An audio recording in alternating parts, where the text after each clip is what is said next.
जय गुरु जी, शुक्राना गुरु जी। जय गुरु जी संगत जी।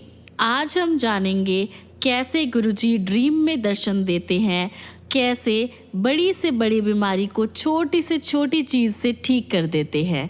जय गुरु जी, शुक्राना गुरु जी। आगे बढ़ने से पहले संगत जी आपके अपने चैनल गुरुजी सत्संग वर्ल्ड को सब्सक्राइब कर लीजिए ताकि आपको ऐसे वीडियोस, ऐसे सत्संग रोज़ सुनने को मिले। और सत्संग को लाइक करते रहिए और अपनी और भी प्यारी संगत, प्यारे ग्रुप्स में शेयर कीजिए ताकि वो भी हमारे गुरुजी का आशीर्वाद ले सके, गुरुजी के चरण कमल में जुड़ सके। जय गुरुजी, शुक्राना गुरुजी। और हाँ संगत जी, आप में से कोई भी अपना सत्संग हमारे साथ, हमारी और भी संगत के साथ, गुरुजी के साथ गुरुजी का शुक्राना करना चाहते हैं या अपने सत्संग शेयर करना चाहते हैं तो नीचे दिए गए ईमेल आईडी या फिर नंबर पर मैसेज कीजिए। आपके सत्संग भी बहुत जल्दी शेयर किए जाएंगे। जय गुरुजी, शुक्राना गुरुजी। संगत जी, आज हम जानेंगे कैसे गुरुजी ने मीरा मल्ही आंटी, जो कि दिल्ली के रहने वाले हैं, उनको ब्लेस किया। उनकी क्या जर्नी रही गुरुजी के साथ। आंटी जी लिखते हैं, मैं सोचती हूँ यदि बूंद को सागर का वर्णन करने के लिए कहा जाए तो वो क्या कह सकती है। संगत वह बूंद है और गुरुजी अपार सागर। फिर भी मेरा प्रयास रहेगा, मेरी कोशिश रहेगी कि मैं गुरुजी की सेवा में अपना सब कुछ अर्पण कर सकूं। संगत जी, गुरु मिलन से परमात्मा को मिलने की राह आसान हो जाती है। गुरु वह साकार ब्रह्म है जिनमें सभी संबंधों का प्रेम समाया हुआ है। माँ की ममता, पिता का मार्गदर्शन और माता का संरक्षण, यह सब सतगुरु में पूर्ण तरह से अवलोकित होते हैं। संगत जी, गुरु जी साक्षात परमात्मा है और वह अपने तक पहुंचने का जो रास्ता है वो ज्ञान की ज्योति से प्रज्वलित कर रहे हैं। अपनी संगत को मार्गदर्शन देते हैं, वह उनको समझाते हैं कि क्या सही है, क्या गलत है। संगत जी, गुरु जी साक्षात परमेश्वर है। उनके प्रेम की कोई सीमा नहीं है। जितना आप उनसे प्रेम करेंगे उतना ही आनंदमय आपका जीवन होगा। समय समय पर वह हमें सचेत कहकर कहते हैं कि उठकर अपनी दिव्यता का अनुभव करो। संसार की माया में डूबकर गहरी नींद में अपना समय न बर्बाद करो। मैंने गुरुजी के प्रथम दर्शन कोई 10 साल पहले किए थे और फिर उनसे कभी अलग नहीं हो पाई। गुरुजी के दर्शन करने से पहले मैं शिरडी के साईं बाबा की भक्त थी। मेरी उनमें बहुत श्रद्धा थी। मैंने ड्रीम में देखा कि साईं बाबा की प्रतिमा जो मेरे गेस्ट रूम में रखी हुई थी वह अचानक से गायब हो गई और उसके स्थान पर गुरुजी बैठे हुए थे। मैं इतनी ज़्यादा खुश हो गई कि मैंने उन्हें अपने दिल में भर लिया।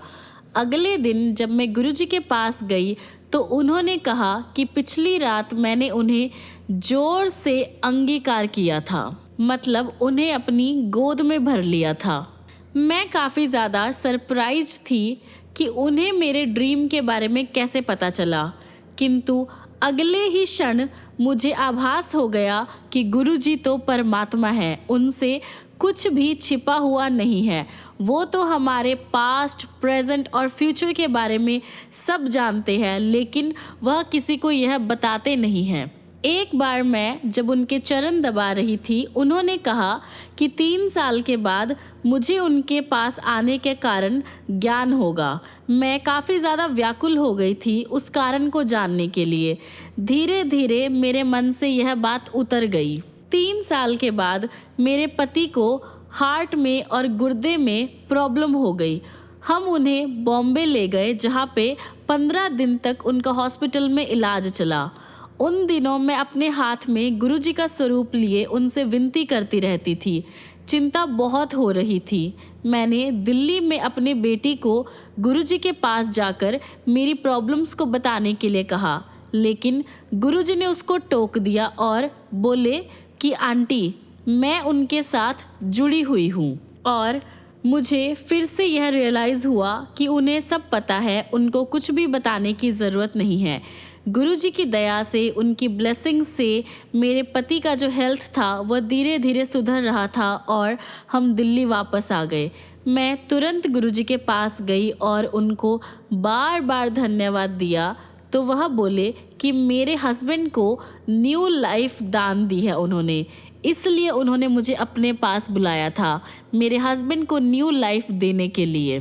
संगत जी, हम जानते हैं कि जन्म और मृत्यु, लाइफ एंड डेथ, इसका जो क्रिएटर है ये हमारे भगवान शिव के हाथ में है।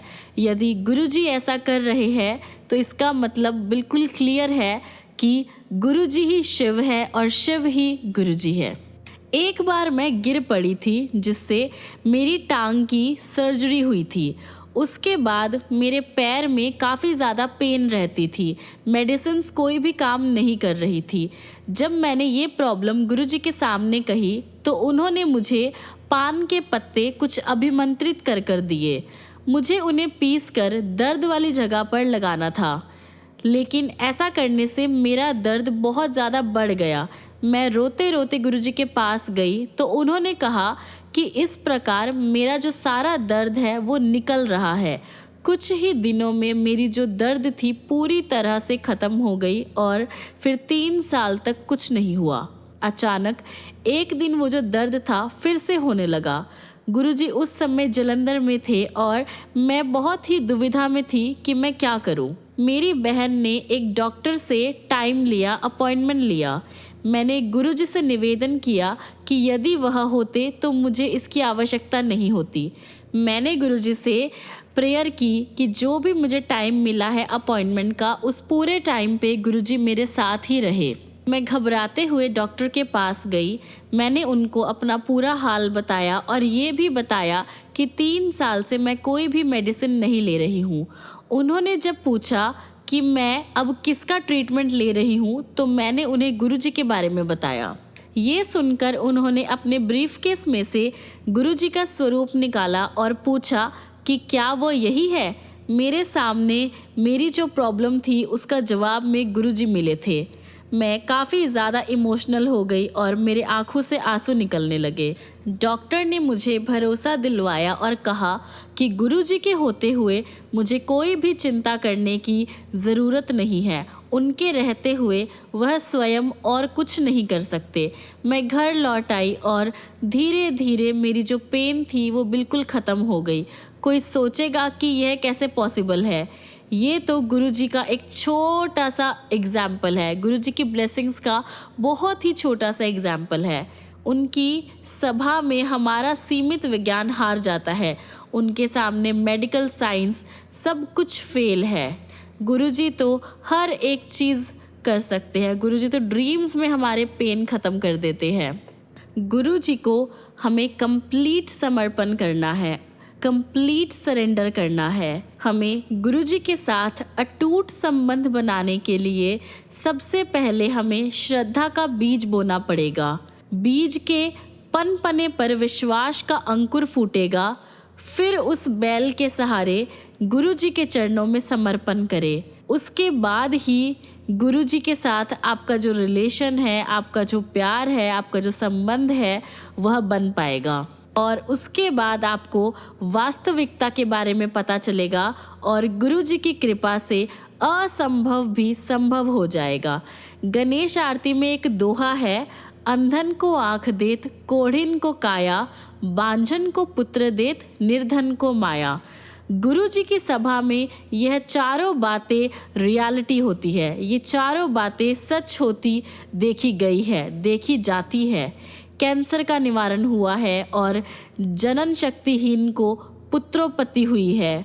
उनके पास से कोई भी खाली हाथ नहीं गया है। संगत को केवल अपना विश्वास बनाए रखना है। गुरुजी शिव अवतार है। वह इस लोक में केवल हमें आशीर्वाद देने के लिए आए हैं, परंतु गुरुजी ने चेतावनी दी है कि उन्होंने कोई दुकान नहीं खोली है जिसमें कोई भी आकर उनके चरण स्पर्श कर कुछ भी ले जा सकता है। उनकी कृपा के लिए उसका अधिकारी होना अत्यंत आवश्यक है। कभी कभी गुरुजी अपने दुखों का भी आभास करते हैं, अपने दुखों का भी वर्णन करते हैं। वह कहते हैं कि जो भी आता है मटेरियलिस्टिक थिंग्स के लिए मेरे से प्रेयर करता है, मुझसे मांगता है, कोई भी असली चीज़ या वास्तविक जो ब्लेसिंग्स है वो लेने नहीं आता। वास्तविक ब्लेसिंग्स गुरु का प्यार, श्रद्धा, गुरु में विश्वास, कंप्लीट सरेंडर, कोई भी नहीं है ऐसा। मैं आपसे नम्र निवेदन करती हूँ संगत जी, यदि आपको गुरु जी से जुड़ना है तो उनके चरणों की धूल मांगिए संगत जी, उनके दर्शन के लिए विनती कीजिए, उनके सांसों में समर्पण कीजिए, हर एक श्वास में उनका नाम हो संगत जी, और कंप्लीट सरेंडर हो संगत जी। कभी कभी प्यार से वह मुझे मीरा कहकर बुलाया करते थे। मेरा विश्वास है कि उनको देखकर कोई भी संगत उनकी फ़ैन हो जाती है, उनमें खो जाती है। उनके दर्शन कर हर बार मेरी आंखों से आंसू निकल आते थे।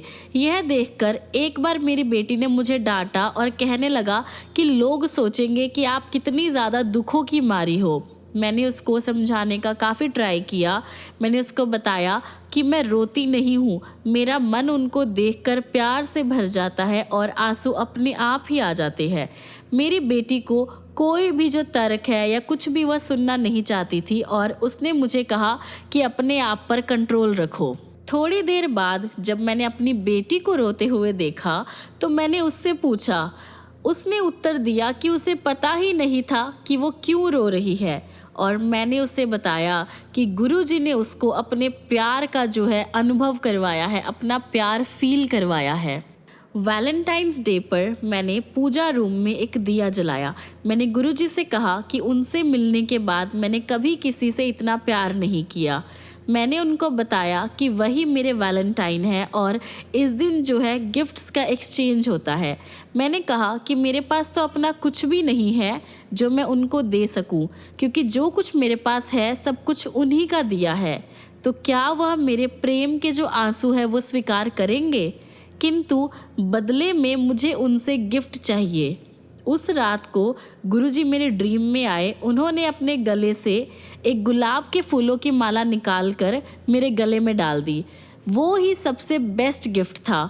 वास्तव में उनको समझ पाना हमारे बिल्कुल भी अंदर नहीं है, हम नहीं समझ सकते उनकी लीला को। कुछ दिन पहले गुरुजी मेरठ गए थे और हमें उनके साथ जाने का सौभाग्य मिला। गुरुजी को उसी रात को वापस लौटना था। जब वो कुछ भक्तों के साथ कार में बैठे तो मेरे मन में विचार आया कि क्या मुझे भी कभी ऐसा संयोग मिलेगा। उनके साथ बैठने वाले वास्तव में कितने भाग्यशाली हैं। समय के साथ ये सोच मेरे मन से निकल गई। एक बार दिल्ली में एक शादी के फंक्शन में मेरी दोनों बेटियां मेरे साथ थी। गुरुजी आए और उन्होंने मुझे बुलाकर पूछा कि क्या मैं उनके साथ लंगर करूंगी। मेरे द्वारा स्थान पूछने का साहस करने पर उन्होंने एम्पायर स्टेट का नाम लिया। मैं काफ़ी ज़्यादा खुश हुई और उनको कहा कि मैं अपने बच्चों के साथ वहां पहुंच जाऊंगी। इस पर गुरुजी ने कहा कि मैं उनके साथ कार में यात्रा करूंगी। मैं कह नहीं सकती थी कि मैं यह सुनकर कितनी ज़्यादा खुश हो गई। गुरुजी की कृपा और दया की कोई सीमा नहीं है, वह सदा अपना प्रेम बरसाते हैं। यह सब प्रसंग उनके अस्तित्व की एक बूंद के समान है। मैं उनसे यही विनती करती हूँ कि वह अपने चरणों में मुझे लगाए रखे और मेरे अंतिम श्वास तक गुरुजी मेरे साथ रहे। गुरुजी में कंप्लीट भरोसा रखिए, उसमें ही हमारी भलाई है। उनमें आस्था के पश्चात हमारे दिल और दिमाग में कोई भी चिंता नहीं होनी चाहिए, क्योंकि गुरुजी को हमारे बारे में सब कुछ पता है। वह दयावान है, कृपावान है, फिर हम क्यों चिंता करें। केवल चिंतित रहते ही हम उनमें अपनी आस्था खो सकते हैं। इसलिए अपना ध्यान गुरुजी में लगाइए और सारी चिंताएं छोड़ दीजिए। मैंने गुरुजी की संगत में अमृत टपकता हुआ देखा है। उनकी सुगंध से मैं एकदम मदहोश हो जाती थी। इन्हीं कुछ शब्दों और प्रणाम के साथ मैं अपना सत्संग यहीं पर विश्राम देती हूँ संगत जी। जय गुरुजी, शुक्राना गुरुजी। गुरुजी ने एक और अवसर पर अपना परिचय दिया। नरेंद्र अंकल अपने परिवार के साथ समराला के पास शिवलिंग के दर्शन करने गए थे। नरेंद्र अंकल की वाइफ ने उन्हें सोमवार को वहां दूध और भी सामग्री ले जाकर वहां पूजा करने के लिए कहा था। नरेंद्र अंकल ने मना करते हुए कहा कि गुरुजी ही शिव और शिवलिंग है। उसी रात को नरेंद्र अंकल की पत्नी ने एक ड्रीम देखा। वो एम्पायर स्टेट में गुरुजी के पास बैठी थी। उसने गुरुजी को एक पत्र दिया। वो एकदम से उठे और अंदर चले गए और अपना एक स्वरूप लेकर आए। वह स्वरूप बहुत ही ज़्यादा सुंदर था, लेकिन उस पर से गुरुजी एकदम से गायब हो गए और उस पर ओम की आकृति बन गई। फिर उसमें से एक शिवलिंग निकला। उसने गुरुजी से इस बारे में प्रश्न किया तो गुरुजी ने स्वरूप को फिर से देखने के लिए कहा। उसने देखा कि शिवलिंग में गुरुजी विराजमान हैं। उसे अभी भी कुछ समझ नहीं आ रहा था और जब उसने गुरुजी से फिर से पूछा तो वो बोले कि उनके पास आने के बाद उसे कहीं भी जाने की ज़रूरत नहीं है। गुरुजी ने उसे बताया कि उनके पास आने के बाद कहीं और जाना ही नहीं चाहिए, क्योंकि वो ही रब है। संगत जी, आगे जो अंकल जी के साथ हुआ वो सुनकर ही आपके दिल की धड़कनें रुक जाएगी। एक बार गुरुजी लेटकर पाठ कर रहे थे और सब संगत उनको घेर कर उनकी सेवा में लगन थी। एक संगत जो उनके कमल चरण बहुत देर से दबा रहा था थक गया और उसने अपना जो काम था वो नरेंद्र अंकल को सौंप दिया। नरेंद्र अंकल बहुत ज़्यादा खुश होकर गुरुजी के पैर दबाने लगे। उन्होंने गुरुजी के पैरों को हाथ ही लगाया था कि उन्हें अपना परिचय देने के लिए कहा गया। उन्होंने अपना नाम बताया तो गुरुजी ने जोर लगाकर पैर दबाने को कहा। थोड़ी देर बाद उन्होंने अपने तलवे और जोर से दबाने के लिए कहा, क्योंकि उनमें काफ़ी ज़्यादा पीड़ा हो रही थी। 10 मिनट के बाद गुरुजी ने फिर से नरेंद्र अंकल को अपनी पूरी शक्ति लगाकर तलवे दबाने को कहा और उन्होंने वैसा ही किया। गुरुजी के पैर के अंगूठे से अमृत निकलने लगा, जैसे गाय दूध देती है। गुरुजी के पैर के आसपास 1 फुट तक का जो एरिया था वो उससे गीला हो गया। गुरुजी ने नरेंद्र अंकल को कहा कि अब देखो गुरु कौन है। उनका पूरा शरीर अमृत से भरा हुआ है। इसी प्रकार जब नरेंद्र अंकल ने गुरुजी को उनका वास्तविक रूप दिखाने के लिए कहा तो गुरुजी ने उनको प्यार से मना कर दिया। उन्होंने उसे समझाया कि वह 14,000 वॉट के तार के समान है और उनकी जो संगत है वो 0 वॉट के बल्ब है। वह बोले कि अगर उन्हें छुआ गया तो छूने वाला नष्ट हो जाएगा। वह शिव है, उसके हृदय की धड़कन रुक जाएगी। समय आने पर वह उन्हें दर्शन ज़रूर करवाएंगे।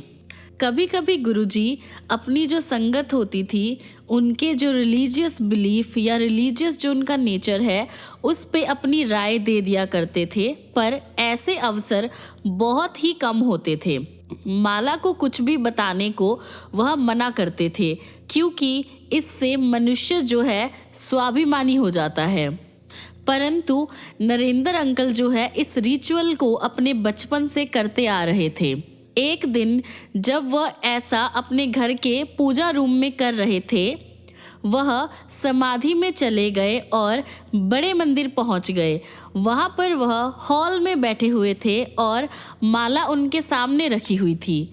गुरुजी अपने आसन पर बैठे थे और शिव मूर्ति के स्थान पर स्वयं शिव मानव रूप ग्रहण करके विराजमान थे। शिव के हाथ से एक किरण निकलकर उनकी माला पर पड़ी। उसी प्रकार से एक किरण गुरुजी के हाथ से माला पर आई। जैसे ही दोनों किरणें माला पर पड़ी वह टूट गई।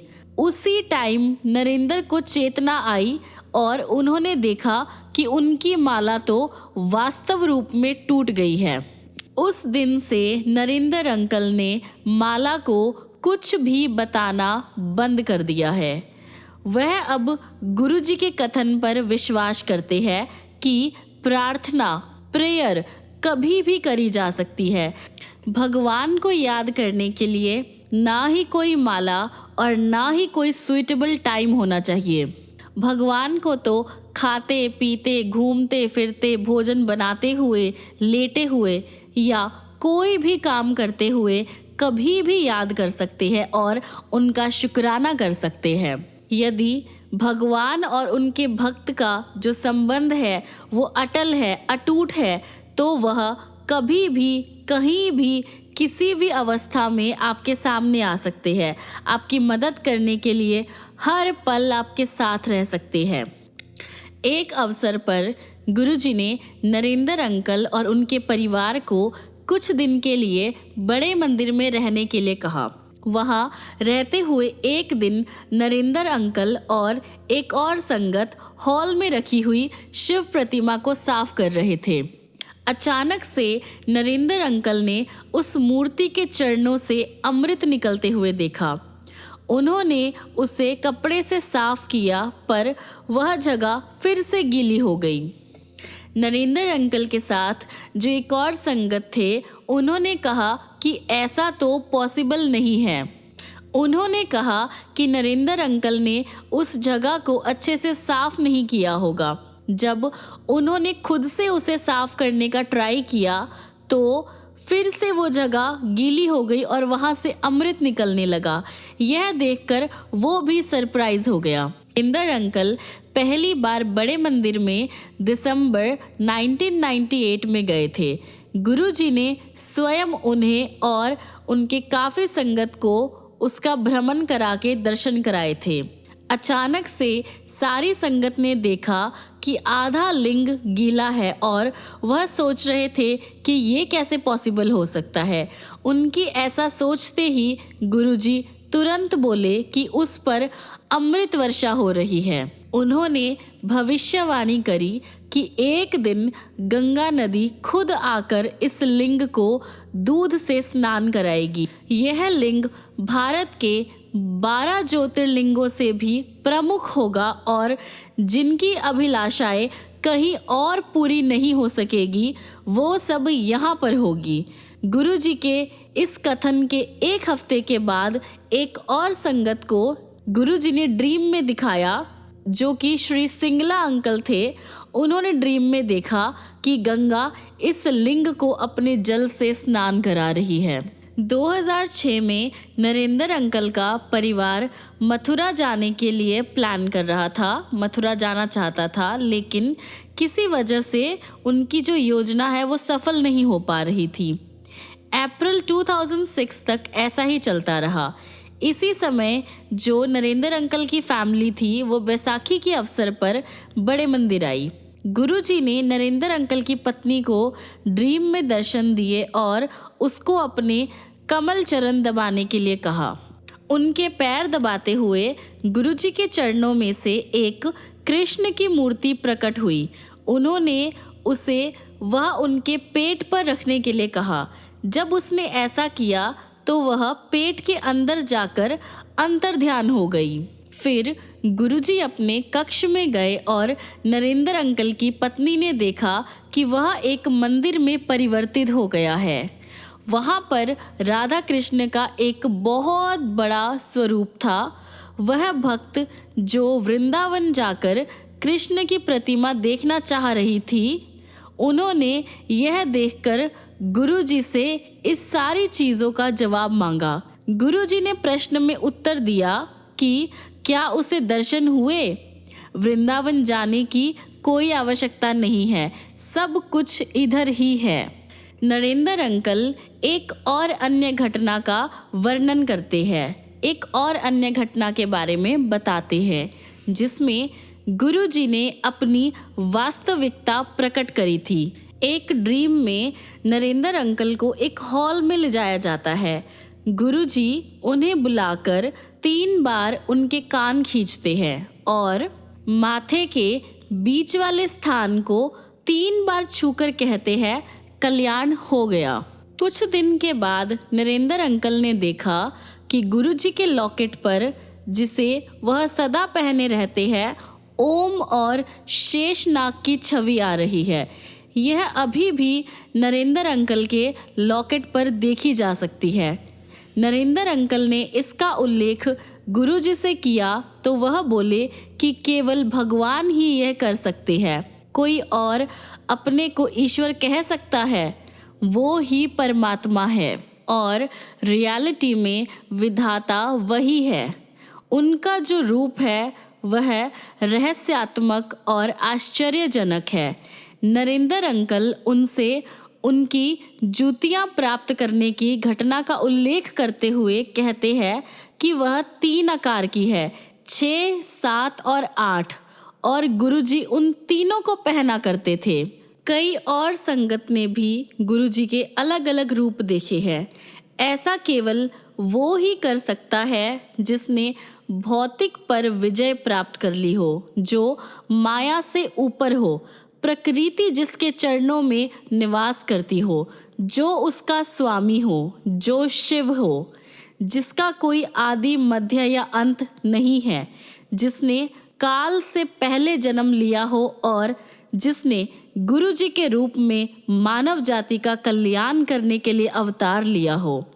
वह प्रेम सहित अपने भक्तों का संरक्षण करते हैं, उन्हें कभी भी अयोग्य होने का आभास नहीं होने देते, सदा अपने अंदर छुपी हुई दिव्यता को खोजने की प्रेरणा देते हैं।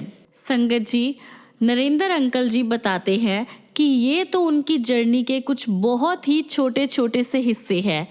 उन्होंने और भी बहुत कुछ गुरुजी से सीखा है और बहुत कुछ गुरुजी ने उनको दिखाया है, दिया है, उनकी पूरी लाइफ को ब्लेस किया है। संगत जी, उनके और भी कुछ हिस्से, कुछ सत्संग हम अपने अगले वीडियोस में शेयर करेंगे।